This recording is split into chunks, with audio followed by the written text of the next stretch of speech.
Oke, hari ini saya mau sharing step scripting loa yang saya lakukan sesuai permintaan dari beberapa teman. Jadi pertama-tama saya menggunakan buku khusus untuk scripting ini. Kalau saya suka pakai notebook atau buku-buku yang lucu-lucu supaya semangat nulisnya kayak buku yang ini. Tapi nggak perlu begitu sih, pakai kertas biasa atau buku biasa aja juga bisa. Kalau orang luar justru nulisnya malah pakai kertas lembaran gitu saya lihat. Jadi nggak masalah sih sebetulnya, pokoknya tulis di kertas aja. Siapin ballpointnya yang enak terutama buat teman-teman yang suka nulis. Saya yakin teman-teman nulisnya panjang kayak curhat. Kalau ballpen saya suka yang kalau dipakai tuh lancar jaya, nggak ndet gitu. Kalau buku saya suka banget sih sama buku yang saya pakai ini. Soalnya kertasnya bagus. Saya juga suka pakai stabilo, tapi nggak penting sih. Karena sebetulnya scripting itu kan hanya alat supaya kita bisa memvisualisasikan apa yang ingin kita wujudkan. Supaya kita bisa merasakan apa yang kita mau itu sudah kita dapat. Jadi intinya dirasa. Yang penting banget harus disiapkan saat kita pertama kali scripting itu adalah goals.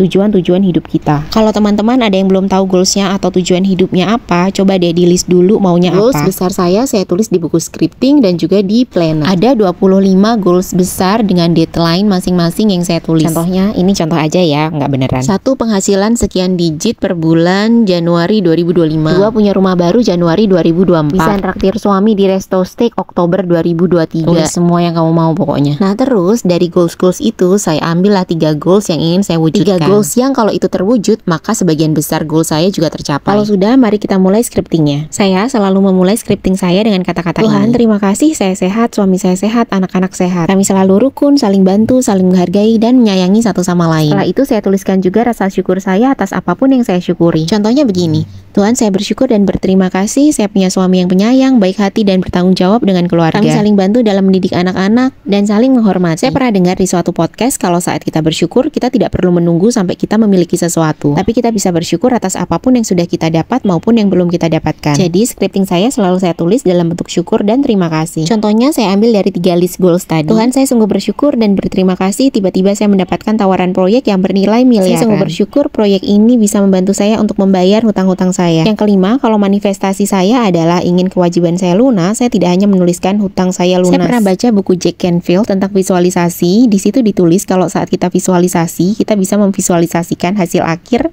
saat manifestasi kita berhasil. Contohnya saat hutang kita lunas, kita mengajak keluarga kita jalan-jalan, kemudian rasakan kegembiraannya. Nah, saat scripting saya tulis begini. Tuhan, terima kasih saya berhasil membayar kewajiban-kewajiban saya. Saya bisa mengajak keluarga saya untuk jalan-jalan dan makan di restoran. Dan saya juga memvisualisasikan prosesnya. Tuhan, terima kasih jualan saya sold out semuanya. Saya mendapatkan banyak sekali keuntungan sehingga saya bisa membayar kewajiban-kewajiban saya. Terima kasih Tuhan, saya sungguh bersyukur. Nah, yang keenam, bagian yang paling sulit adalah detachment atau let go atau melepaskan keinginan kita. Seperti anak kecil yang diajak pergi jauh oleh orang tuanya, biasanya mereka selalu bertanya, sudah sampai belum bunda? Kita kapan sih sampainya bunda? Kok lama sih bunda? Kayaknya hampir semua yang manifestasi pernah deh merasakan ini, ya nggak sih? Begitu juga saya selalu ngecek-ngecek, ini udah dapet belum sih manifestasinya? Kok lama ya?